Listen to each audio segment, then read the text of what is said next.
Right, so government plays a significant role in the tech innovation and strengthening technology innovation in South Africa. And now joining me is Dr. Mmboneni Muofhe, who is the Deputy Director General of Technology Innovation at the Department of Science and Technology. And thank you very much for joining us, sir. It's my pleasure. I'm quite excited to be with you today. All right. Now, perhaps if we can start with the policy framework and the South African context and what you have to look at when you are drawing up these issues, especially when it comes to South Africa. Yeah, so I think the most exciting inclusions on our latest policy documents has been the two aspects. One, what we call the inclusiveness, and with it, the aspect of transformation. And we have moved in looking at transformation from the traditional transformation as in looking at racial transformation, but beginning to go beyond that and say, let's look at aspects, for example, of spatial transformation. How much of what our policy caters for thinks about innovations in the rural space? How much of what we do think about the fact that there are nine provinces in South Africa and not only 3? And that's basically what we start to build. So we are therefore saying there are a lot of innovation that are potentially being let to die in some of these areas that we're ignoring. So that's really the part of the spatial transformation that I'm looking at.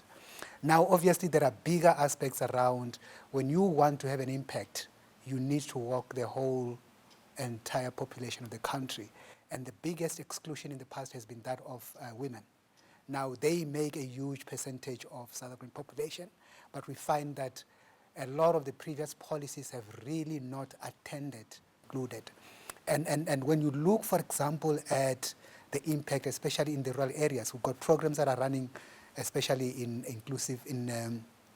grassroots innovation, indigenous knowledge systems, where women and young people, who are also another aspect of the transformation that we're looking at, are playing a huge role. So this is really the exciting part of our policies that we are looking at as we move towards the goals of the National Development Plan in 2030. Specifically to pick on the indigenous knowledge systems, yeah. Why did you decide that they needed to be included in the innovation space, the tech innovation space? So what we have really seen is that if you, for example, you have a peek at the medical field, medicine was born out of the natural products, be it plants or animal products. And when we look at our history, indigenous people have been surviving and living for long, not necessarily because of the intervention, to some extent yes, but not necessarily because of the intervention of Western medicine, but because they knew what is it that they're going to take from the plants and the forest around them when they have a particular ailment. And some of those have actually been stolen by some of the big pharma and they are being commercialized. And we realize that if we can provide resources to build and empower them to actually work on and commercialize those, that would be great. And so what we then do is, if you have a claim that a certain plant does this, so we use our scientific laboratories to test whether indeed it does what it is said to be doing, and then you are able to isolate and identify the active pharmaceutical ingredients that are in that particular plant, and then you can indicate that indeed this has been scientifically confirmed.